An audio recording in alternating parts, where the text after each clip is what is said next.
talk about safe sleep. I am passionate about safe sleep, and the AAP has guidelines and regulations that we need to follow, so I just wanted to touch on those. So the AAP is the American Academy of Pediatrics. Here in Canada, we also have something similar, but I love following the AAP guidelines because they're very close to what we have.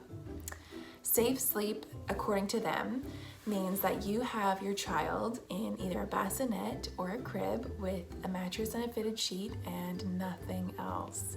This is super important because as moms, we like to add little goodies and kind of knickknacks around the crib, maybe a crib mobile to make it look pretty, but these things are not safe. So what are some things that I don't recommend? I never recommend crib bumpers. Even if your child is a headbanger or is hitting their head on the crib, there are other solutions other than crib bumpers. Even if you have the mesh ones, they are still not recommended. I also don't recommend any toys in the crib, any stuffed animals in the crib, nothing extra in there. While your child is under the age of 1, they should not have a pillow or a blanket in there with them. The only thing they should have to keep them warm is a sleep sack. Sleep sacks are safe. There are a type of sleep sack that has a little lovey right attached on the chest, and that one can be very helpful if you want to have like a little something in there with your child, and it's safe because it stays on. I'll post a link for that one in the bottom in the comments. And also, it's really important that we don't have our babies right by the window. So anywhere they can grab the blinds or the curtains and pull them down, that is definitely unsafe. So the best way to put our babies down to sleep is to finish our routine, give them a kiss, and lay them down on their back. We never want to lay them down on their tummy or their side because we don't want any sort of suffocation happening, especially if we're the ones putting them down into the crib. That being said, once your baby can roll, if they roll to their preferred sleeping position, which happens to be their stomach, you don't always have to rescue them. If they get there themselves, that's okay. But we need to make sure that we're always putting our babies down on their back in the first instance. This way, we just know that they're okay, we know that they're safe, and there will be no suffocation risk if they're laid down on their back. If your child has learned how to roll onto their tummy and then they get stuck, and now they're crying for you and you're figuring out what to do, what I want you to really focus on during the day is tummy time. And you can use something called the Sushi Roll, which is putting them on a little receiving blanket and then teach them how to roll by pulling the blanket out, and then they'll turn. So this helps them with their muscle development and also just kind of like muscle memory.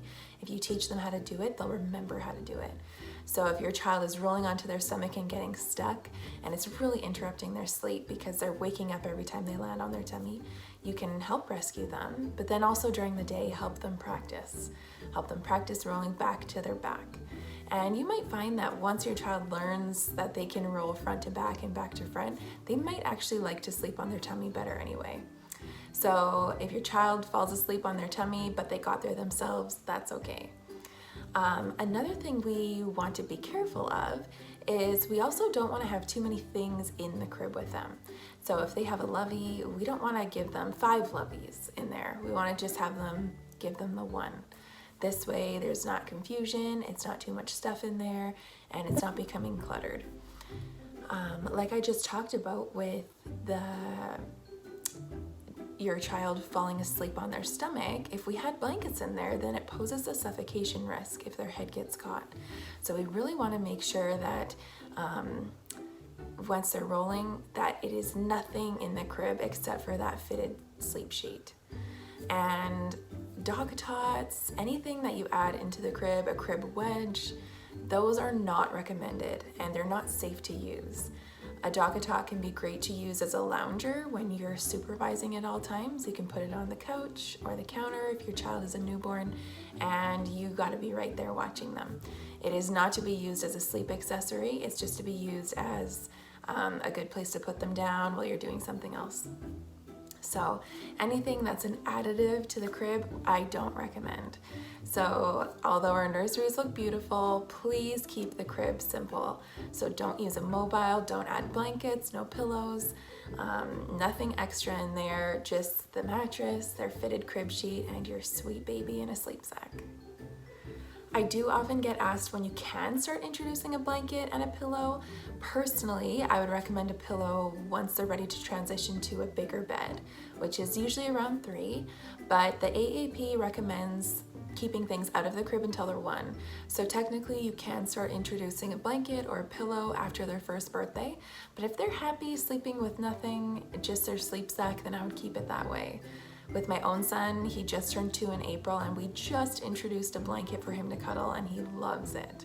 It is a light blanket, it's just fuzzy, and he loves rubbing his face all over it, but I know I wouldn't feel comfortable with that if he wasn't so big and wasn't so mobile and able to move himself around. So if you're ever hesitant, don't add it. You're welcome to message me or else check out the AAP guidelines online. They will tell you everything you need to know about sleep.